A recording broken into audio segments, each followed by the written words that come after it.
It's your boy Jeet Skeet. I'm from up the street. And when I'm walking in and out, yeah, they know me. I said they call him Reese. I said they call him King. Whoa. And then we look at my boy, they call him JC. And then the tap, they call him Jackson. And he don't know how to act.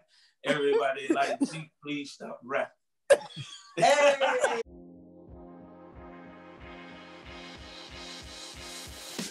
All right, what's up, everybody? It's Reese, and I'm here with my two closest friends, Hakeem and Jason, and we're the Diversified Gentlemen. And today, we have our special guest, our first guest, Jeter. What's up, bro? What's going on, baby? Jeet. Thanks for having me. Hey, what you go by, man? Let the people know who you are. Listen, let them know. First name James, last name Jeter. Everybody call me Jeet Skeet from up the street. Absolutely. Everybody know me. Yep. They don't. They're about to. They about to find out. To find out. All right. So you've known us all for a while, and you know what we stand for. We're from the same crew, cut from the same cloth. But what makes you a diversified gentleman? So if I have to be honest, what makes me a diversified gentleman? I guess I can say the plug. Basically, I connect my friends with family, with other friends, and it's kind of going through this military journey, how we go about it's a small Air Force, it's a small military, so it's a small world. And I think what makes me a diversified gentleman is basically my charisma, how I can walk into a room and I can control the room, I can survey the room, and then I can become the room. And I think I just bring that actual, I bring that to the table to where not only can I do those things, but also I can have people moving in a great direction. And I think that's what makes me a diversified gentleman. Yeah, absolutely. Hey, no lies detected, man. That's true. Yeah, all that. That's very true. That's G. That's definitely one of the most funny and positive people I've ever met. Yes. So, how did that come about? You know what I'm saying? Is that just innate? Is it from your environment? Yeah, so I will say my upbringing had a lot to do with it. Growing up in Newport News, Virginia, where everybody that's either been in Langley or you're just military people I meet, first thing, as soon as I say Newport News, bad news. So you already know what comes with that. And it was actually seeing it, living in it, and then also being raised in the church. So on one hand, I'm seeing it, living it every day, but then I get to go to church and I get to see the other side of it. And I think that played a big role. Also, my aunts, uncles, mother, and father played a big role in how I react and how I act in certain situations. Okay. So to segue to the topic we hear about, travel. So you have that background. We all have our background where, it's mostly our environment is molding us, our family. So you join the military, you get to see the world. How has travel kind of matured you and morphed you into the person you are? So before I joined the military at 19 years old, the only travel we knew was from Newport News, Virginia to right up here, Occidental, Maryland. And then we would go to Delaware and then on up to Connecticut. And that's all I knew. I knew we just rode straight up 95, come right back down 95. So joining the military, basically, like I said, grew up in Newport News, Virginia. So I wanted to get away. I would tell anybody, I just needed to get away. And that was it. And the military gave me that route. My uncle came to me, he said, listen, J Ski, he said, you won't like the Navy. He said, you're not going in the Marines. And I don't want you to join the Army. So he thought, knowing who I was, and I've been like this all the time. And so he said, listen, go down and see the recruiter and you can get away. So ever since I left Virginia, I haven't stopped traveling. And the military has been basically a springboard for me when it comes to traveling. Mm-hmm. So you just say the military gave you that umph to want to go do that? Would you have had that bug to travel if you didn't join the military? Probably not. Knowing my friends that I still have back home, my family that I still have at home, they don't travel. unless they're coming to see me, of course, because Yeah. I'm the glue and the plug. So, but no, just being 100%. I think if I never joined the military, I would be in that same circle. I would find me a little job, a 9 to 5, and I would be comfortable. And when you're comfortable, you don't step outside of that comfortability. Yep. Yeah, we talked earlier about that. We talked about that. Yeah, about how traveling changes your perspective on life and what you see in the world and who you are as a person. Would you say the same thing? You say that would be true, that it changes who you were or who you would have been by seeing the world, seeing different things?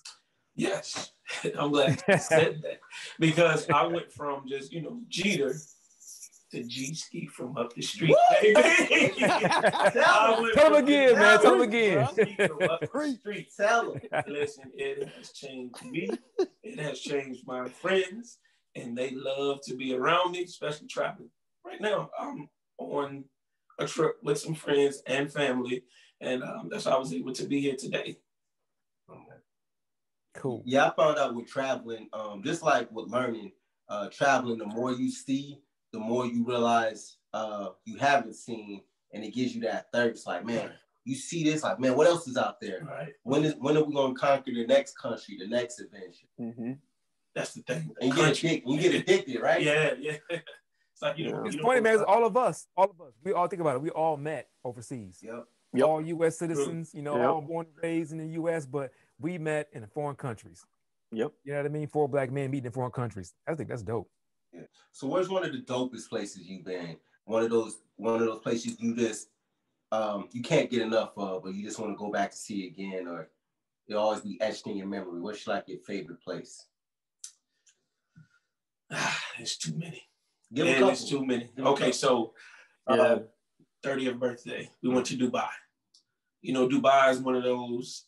It's one of those. I gotta go. So I was so starstruck. I'm getting off, and I'm like, you can fit 50 people on the elevator. So you take the elevator up, then they have a waterfall coming over the elevator, and the plane. I'm just like, that was, probably the greatest experience. Just seeing that was, beyond me. So Dubai has to be up there. Yeah. Croatia. I had a grand old time in Croatia. Croatia's got good old Crow. Hey, he is laughing. We have some adventures in Croatia. You will have the best time of your life. And I will say it was one of the best times of my life, because we were around a bunch of diversified gentlemen, and we just love to have fun. So I would say Croatia, Dubai. Last but not least, I really don't like the weather there, but the people are amazing. As soon as they hear me talk, oh, you from America? London. Woo! London. I love London. I love London. Yeah. I can't stand the weather, but I love London. Yeah. I love London. I love London. Oh, I think those would be my top 3. That's what's up. How about y'all though? Oh man, I'll go top 3. Definitely Croatia. That's got to be up there. Had a great time in Crow. Second spot. You know what, man? After you said London, I gotta put the UK up there, man. The UK is dope. Yeah. Third, Spain. Man, I had a good time in Spain, man. I went to Spain. 4? I think I've been there 4 times. So Spain is dope, and Italy is like a close. It's 4th, but it's like right, like etching in the 3rd. But I got to put Spain over Italy. Where at? No disrespect. No disrespect to the Italians watching. Where at in Italy though? Because Venice, I did not like everything over there. You got Rome. I didn't said much like Venice. I wasn't impressed with it. Well, Venice. The thing about Venice is it's obviously a tourist spot, man, and it has that tourist feel. Right. There's a lot of people in Venice. That's the only thing I didn't like about Venice. But excuse me, I've been to a few spots in Italy. I think just Italy overall, I don't know, it's just a dope trip to me. Oh, so I'm a little different, man. So I gotta be different. But I say number 1 for me, definitely Turkey. People are like, what, Turkey? Why? Why Turkey? It's the best food in the world, man. I felt comfortable there. The people were just really cool, especially to Americans. Man. They were pro American where I was at. Second had to be probably Japan. Surprised you didn't mention that one, man. Surprised you didn't mention that one. Okay, the reason I didn't say Japan was because I was there at 18, so I didn't. Young. Yeah. I was super young, so I didn't experience Japan like some of the older cats. You know what I mean? I was too busy just running around close to base. I made it to Tokyo, but that really doesn't count. Right. You know what I mean? Yes, I was in Japan number second. Number two, yeah, he was a young buck back then. Young buck, bro. For real. And number three, I'll probably say probably Dubai. Same thing, man. Abu Dhabi, those areas just phenomenal, clean to do. And he felt like a gentleman while you were there. That skyline is crazy. Yeah, that skyline is just you can't explain it, man. Crazy. But one thing I will say about Dubai, I will never stay on the Palm again. I did that. I'm like, yo, I'm about to die. It took us 45 minutes just to get off the Palm, and then you had to drive through Ethan. I would never do that again. I would never. Hey, Reese, before you answer, so Jason, you said that you said the best food was turkey in the world, man. I don't care what nobody says. Yeah, I'm gonna argue that. Really? Turkey? Phenomenal. Matter of fact, I took the family there and I said, when you get here, you're gonna load the food. They was like, no, I don't know. So I'm telling you, where you're gonna leave, you're not gonna want to leave. They said the same thing. Everybody that's been there, like the food is phenomenal. And I was gonna say a close second to food is probably Israel, but number one, the chicken tava, the naan with the honey and the butter. And naan is good. Yeah. That's good. I don't know. Shawarmas. We got the little shawarmas. Yeah, I'm telling you. Doner kebabs, man. Think about it. Even in Germany, people eat the doner kebabs, and that's from Turkey. Exactly. That's true. Where to get those, man? It's not a German. That is true. Man. That's Turkey. I think best food, and I don't mean to cut you off, Reese. Best food, in my opinion, is probably Japan and Spain. Japan had some dishes. You're right. Man. And then Spain, I really love the paella. Paella is so damn good. Yes, bro. We was in Barcelona. Bro, seafood paella? Man, you would find it off the street. Walking down, what they call the Rumblas. Walking down the Rumblas. You got shrimp. Yeah. That's good, man. How your stomach feel the next day, though? You good? Eating that street food, you call that a gamble. That's people to get you, boy. Yeah, you live. Go ahead, Rich. Top three. Man, I got it's different categories. London is number one. But it's different categories. Like surreal, Dubai, like I couldn't believe I was in Dubai. But the funnest places was Thailand and I forgot about Brazil. I've been to Thailand too. I forgot all about Thailand, bro. Too late now, man. You didn't mention it. Reese got it. Yeah, Reese, you got Thailand, bro. Yeah, Thailand is dope. Could have checked that one off the bucket list. I could have. Wasn't for COVID. Yeah. So we definitely got to do Thailand. Yeah, COVID. We'll do Thailand. Canceled a bunch of our plans, but and then of course DR is close to that. A close fourth because of the scenery.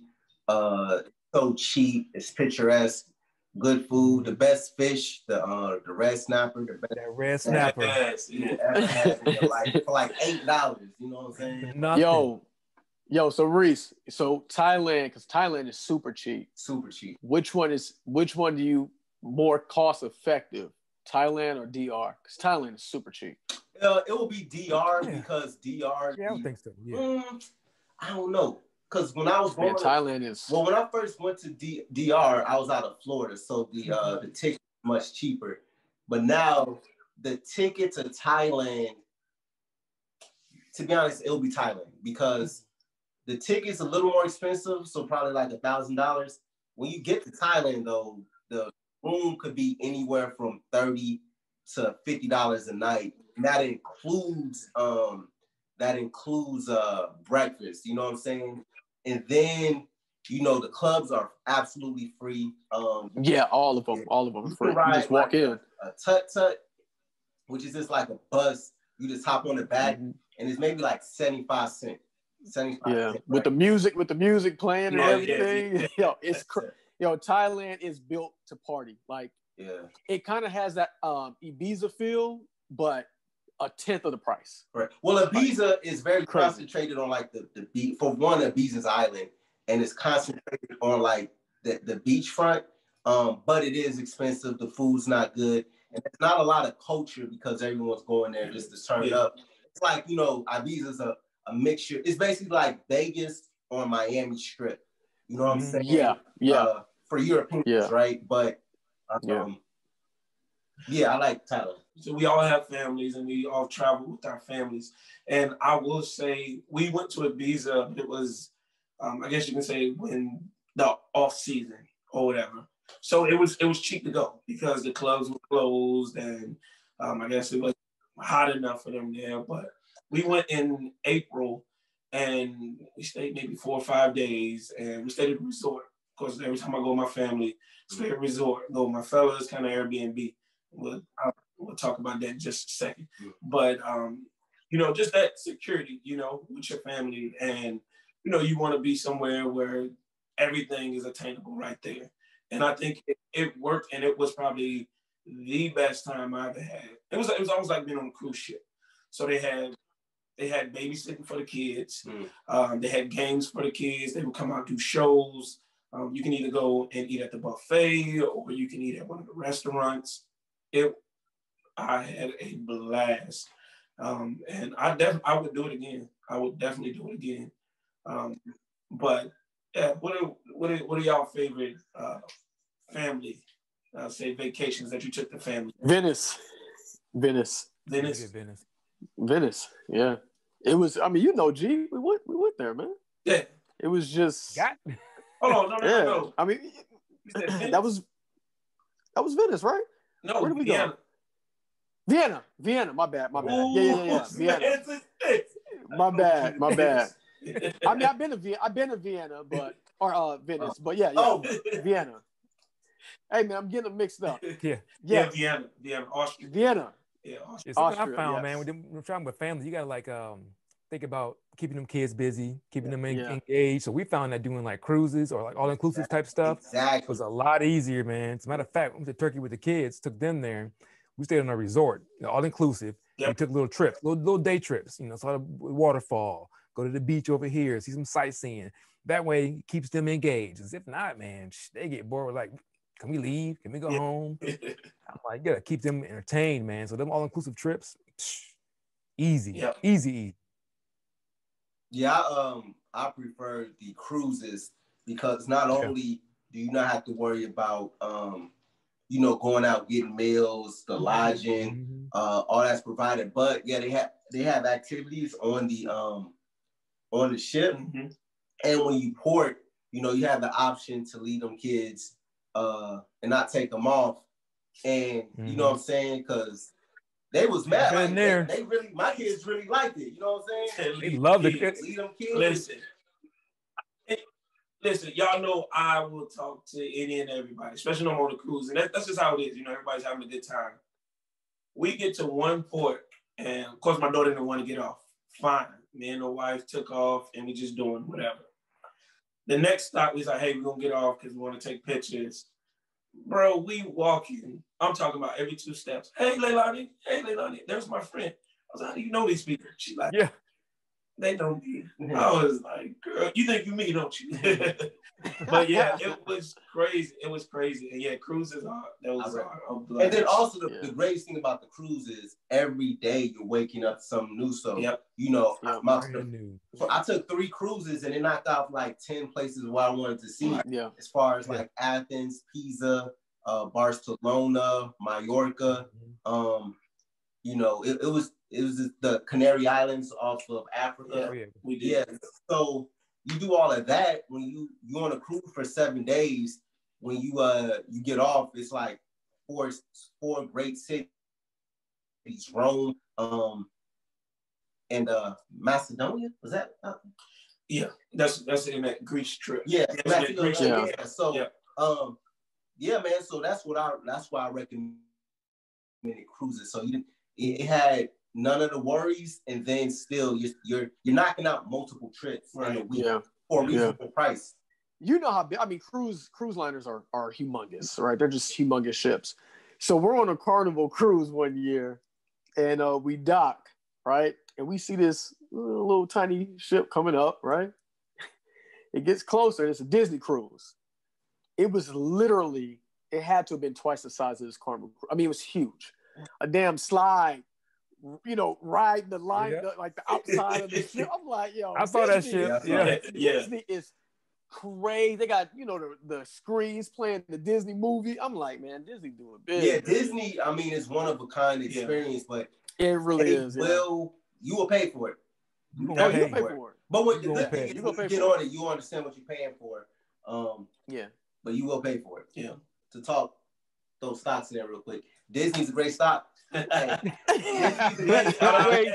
So anytime you have conversations like this, you could be like, yo, Disney's been around forever. The parks are expensive. Everyone wants to go to them. Every year they increase their entry fee. Their admission price. It doesn't affect their attendance at all. Attendance still goes up when the prices goes up. So that's not only a great business model, but it shows the demand is going there anywhere. Yep. And obviously they have the merchandise, the streaming, but that's a solid brand. And I think do they pay a dividend? Yes. Okay. Yeah, they do. They pay a dividend. All right. Yep. So back to this trap. I don't know how much, but they do. But it's stuff you got to think about. For instance, cruise lines. Yep. I know you've been stacking up on the cruise lines. You've been stacking on cruise lines. Stacking on the cruise lines. But you CCL, RCL, and NCL. Listen, if you ever want to sponsor your boy Jeet Skeet from up the street, I will be happy to do a commercial. So that's Carnival, Royal Caribbean, and Norwegian. Paper chasing. Norwegian. So what we always what we advocate for is, and what I advocate for is, don't get cute. Right. So you invested in cruises because, for one, coronavirus this killed the travel market, and it basically had all those stocks plummet. But you love cruises, you know people that do cruises, and you believe in cruises. Yep. So you didn't have to go in and spend hours of research because you took cruises. Yep. That was your research. Yep. You know everyone around you likes to cruise. That's your research, and you're getting it at a discounted price. You know what I mean? You made it simple. Yep. You made it simple, and it's going to pay off. Yep. Kiss. Keep it simple, stupid. Yeah. That is it. Keep it simple. Let's leave the people with some tips on taking their first step to basically traveling and seeing the world. So we'll let you go, Jeet. You know what? I would say find some reliable friends that you can plan with. Basically, plan it in advance. So, like I said, we were planning Thailand this year. We had a trip to Vegas planned. I had another trip to go on a cruise, and we started planning in June of 2019. So it's like, hey, we're gonna take this trip in June 2020 for two couples. It'll be, I think it's like $1,300. So you have up until 90 days before the cruise to pay it off. I had about 25 people. Yo, I'm going. That's nothing. We can pay that. That's only $600. That's the third. We got to about January, right before the COVID kind of kicked up. And it was down to about 6 people. Granted, when I say plan and have some reliable friends, don't let them, I guess, put a damper on your parade. Because I told them straight up, I'm still going. I don't think we're going to go. We're going. So we were paid in full, paid up, ready to go. And then, of course, COVID happened and that knocked it out. But I would say just plan in advance. And that's the advice I would give. All right, cool. Hakeem, what you got? I would say budget. So, like Jeter said, man, if you feel like you can't afford a trip, more than likely you can if you plan for it. It doesn't have to be anything where you're like, hey, it's January and I want to go on a trip in February, right? Plan it out. If you got to push it out 6-8 months, give yourself time to budget effectively, save money, buy your ticket, get your hotel booked, and then have some spending money. So when you get there, you can actually have a good time. So budget, so you can actually see the world. There's no excuse for not traveling. Nope. You like that? I'm about budgeting. You know, I love that one. Yeah, you cheap. Yeah, frugal. Cheap as hell. I'm frugal with my dime. Hey, did you give Emirates their silverware back? Never.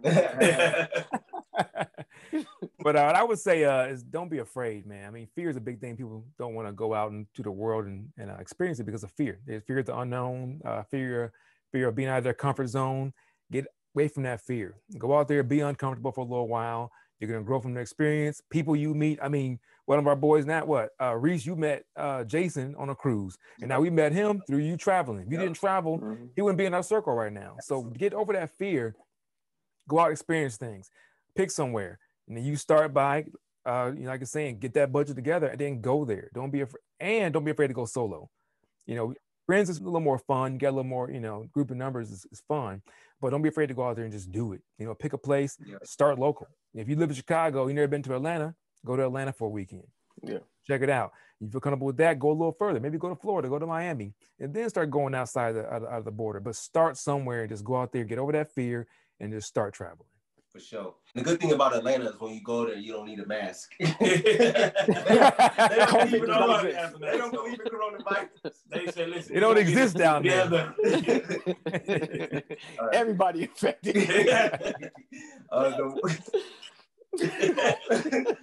The one thing I have is get a passport. So, sometimes I chop it up with people, for instance, family members, and invite them somewhere. And they're like, well, that sounds good. Do I need a passport? Like, yeah, you're leaving the country.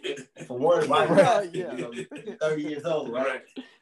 Start applying to passport, to get a passport ASAP. You can go to your local Walgreens. They actually got a passport photo app now. You don't even gotta go there. You just follow the instructions, take your pictures, upload it, pay what, $50-$60?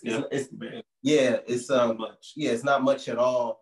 And in 2 months you'll have that passport that's good for 10 years. So even if you don't have a place pinned down, or if you still saving money, when you are ready to go or you are ready to execute, when a country and the world opens back up, or someone offers for you to go on their trip, you're ready, because you don't want to miss an opportunity on something that, don't let that be the reason why you can't go out of the country, is because you didn't do your due diligence to get a passport.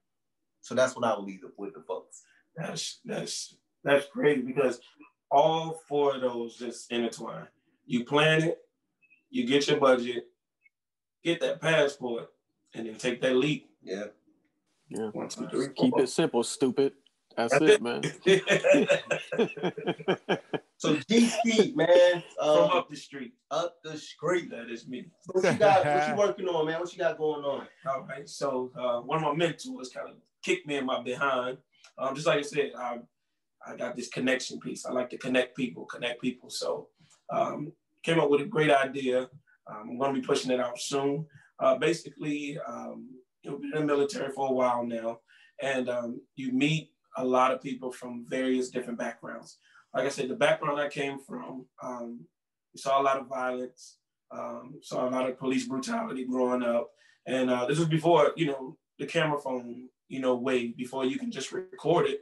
You actually saw it, it was there. So a lot of people, I would say, once they get out of that, it's like, hey, I'm done, I'm gone, and they don't want to progress. So as I'm meeting people in the military, they get away from those type of situations and they're progressing, they still have questions. They still have ideas, or they want to do this. They just don't know how to take that step. So what I'll be doing is I'll be starting I'll start a group for military, active duty, and retired veterans to go over certain topics, like, for instance, TSP. It's a savings program where you can save without even doing anything. Your money can be invested for you, and all you have to do is tell them, hey, I want 1% of my paycheck going there, and you can have that stream of income once you're done with the military. Other things like myself and Hakeem coming up on retirement soon. Well, what's the first step? What do I need to do? Skill grid, as you talked about. Most people don't know about that. Most people don't know you can go to TAPS as many times as you want. building a resume, different things like that. So we'll set up that. We'll start with a group, probably on IG or Twitter, and we'll just kind of start to bring people in. And as they have questions, we can set up Zoom calls or Zoom meetings. And I may have you, diversified gentlemen, on to maybe talk about something, travel, for instance, or, you know, or anything, you know, just to kind of help people, you know, get over that, I guess you can say that uncomfortable feeling of, you know, I don't know what to do. And they can come in and the environment will be very friendly, loving. They can come in, ask questions, and not be judged, because more than likely somebody's thinking the same thing. Either they don't know how to ask the question, or they didn't know what they didn't know, if that makes sense. Absolutely. Yeah. Absolutely. Now we look forward to that. Yes, and any help we hear. All right. Lastly, man, people don't know you a rapper. You know what I'm saying? They don't know you got them bars, man. Okay. I'm gonna let you get it, man. You know what I'm saying? Bless the folks with them bars. Or whatever. Get them. It's your boy Jeet Skeet. I'm from up the street, and when I'm walking in and out, they know me. I said they call him Reese. I said they call him King. Whoa. And then we look at my boy, they call him JC. And then they call him Jackson, and he don't know how to act. Everybody like, Jeet, please stop rapping. Hey, that's it. Yeah, he ready, man, for the verses. He ready. All right, man. Hey, Get him on verses. Edit that out. Nope. Shut up, King. Hey, we keeping it. Eat that, baby. That's gonna be worth some gold. Hey, that's it for this episode. The next time you about to travel, put that in your headphones. Okay, yeah. So that's it for us. Thanks for joining us. Make sure you subscribe and hit the like button. We out.